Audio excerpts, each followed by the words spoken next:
میاں بیوی کی لڑائی ہوئی اور بول چال بند کر دی۔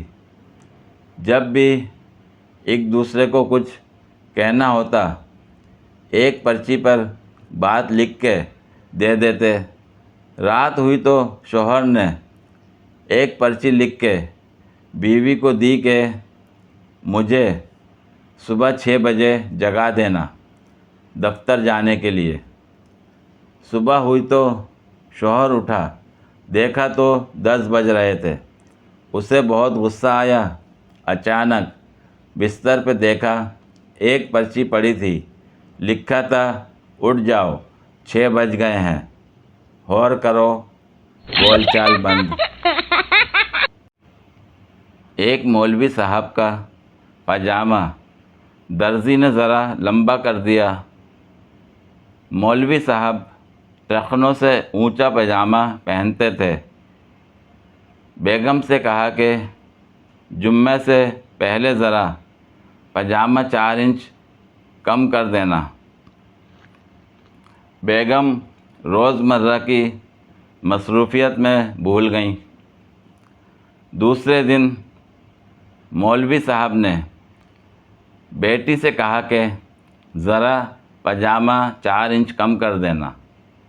بیٹی بھی ٹال گئی۔ تیسرے دن مولوی صاحب نے بہو سے پاجامہ 4 انچ کم کرنے کا کہا۔ بہو بھی بھول گئی۔ جمعے کے دن آن پہنچا تو اچانک بیگم کو خیال آیا کہ آج جمعہ ہے اور مولوی صاحب نیا پاجامہ پہن کر جمعہ ادا کرنے جائیں گے۔ انہوں نے اپنے کمرے میں لے جا کر جلدی جلدی 4 انچ کاٹ کر بخیا مار دی اور پاجامہ رکھائیں۔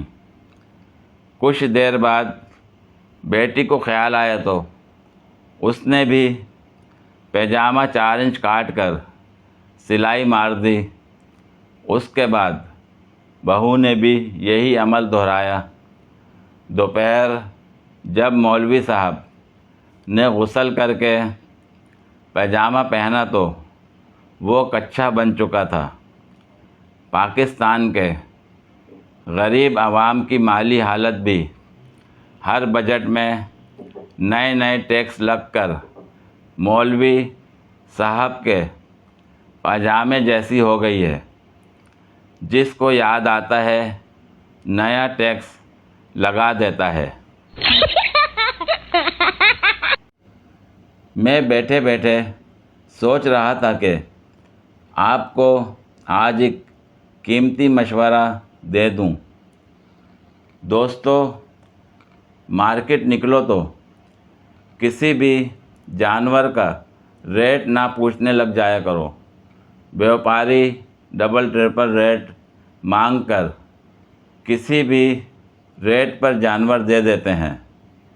میں بھی سبزی لینے آیا تھا، 1.5 لاکھ والے بکرے کا 30,000 لگایا، تب سے انہوں نے بٹھایا ہوا ہے کہ 30,000 دو اور بکرا لے کے جاؤ، مگر میں تو سبزی لینے آیا تھا۔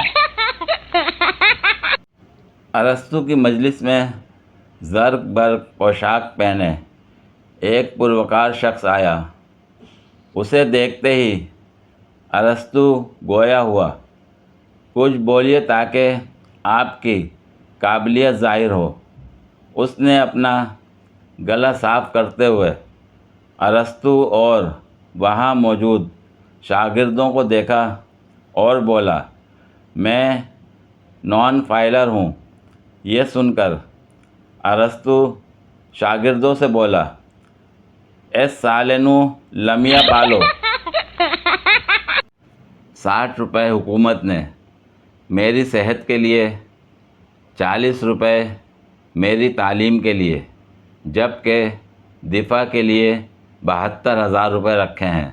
حالانکہ میں خوبصورت بھی نہیں ہوں، پھر بھی پتہ نہیں کس بات کی اتنی سیکورٹی مل رہی ہے۔